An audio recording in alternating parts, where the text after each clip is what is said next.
Hello, my name is David Custer, and for my job shadow assignment, I shadowed Scott Burke from Scott's Landscaping from right here in State College.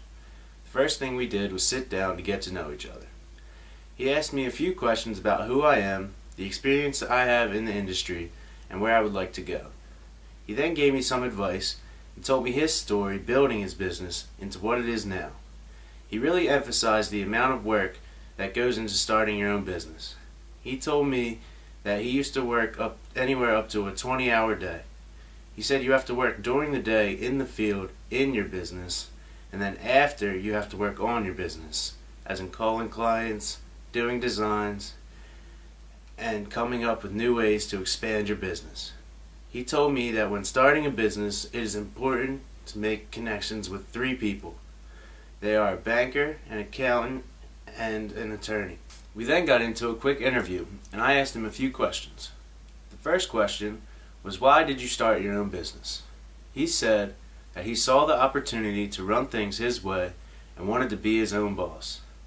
One piece of advice that he offered me was something Dan Stearns told him, and that was to learn with another company. Learn on their dime, and then get into your own business. The next question I asked was, what was the biggest challenge when starting your business? He responded with that it was all the hats that he had to wear when starting the company. He said that everything is on you. You have to put in the long hours and be the worker, the businessman, talk to clients, and get everything done. This continues until you have the opportunity to get the right managers in the right places. The next question I asked was, what is something that helped you expand your business? He said that a key part of his expansion was due to good employees, and that it was important to find the right people that you can trust to get the job done the way you want it done, and that they are dependable. After that, I asked, what are some of the benefits of owning your own nursery? He said that there was no other option for plant material around here, and that they were receiving shipments of plant material from up and down the East Coast. So opening this nursery really helped expand the landscaping company because now they had everything they needed right here in State College. He also said that pricing was a big benefit because they were buying things in such bulk.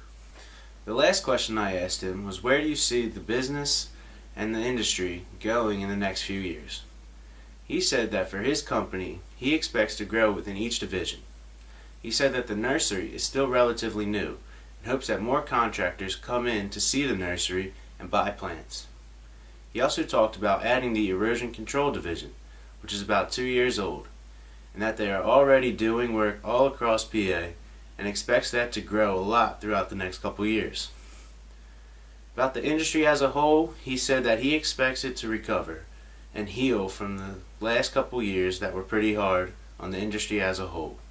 He said that he thinks that any company that made it through these years will start to expand, and that he expects more small companies to start up. After the interview, he took me around and showed me the shop.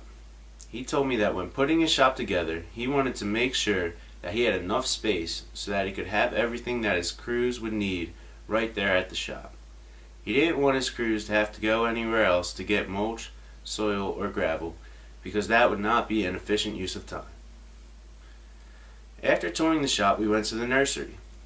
He said that he thinks of the nursery as a 3-legged stool, Scott's Landscaping being one, other contractors in the area as the second, and retail as the third. He said that now retail is starting to take off, and that his focus is on becoming more customer friendly. So they put in a new hut where customers can check out, and added an arbor to give it a more homey feel. He also told me about his plans for the future, and said that eventually he would like to get another plot of land to farm the trees, and focus on shrubs and perennials at the nursery now. After the nursery, we went to visit a few job sites.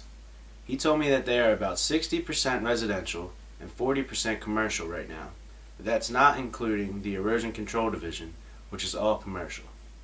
He said that residential is the money turner, and it keeps the money coming in and out.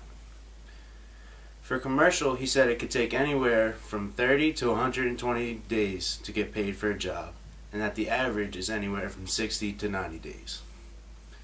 He has a couple different types of maintenance contracts, and that some customers pay monthly while others pay by the mow.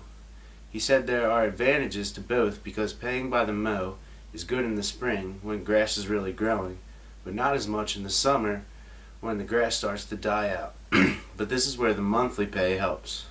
In the spring, you might be mowing more than what they are paying for, but this all evens out in the summer. He has crews that specialize in certain things, like hardscaping and planting. He likes to keep the hardscaping crews moving and focusing on hardscaping, so when they are done, he brings in a different crew to do the plantings. He said that lately there has been a rise in the amount of natural stone they are using for patios, but still uses a lot of pavers too. He said getting a job started is the hardest part because it takes time of the managers to make sure that their crews know exactly what needs to be done and when it needs to be done by. I learned a lot from this experience, and I am really thankful to Scott Berg for letting me shadow him.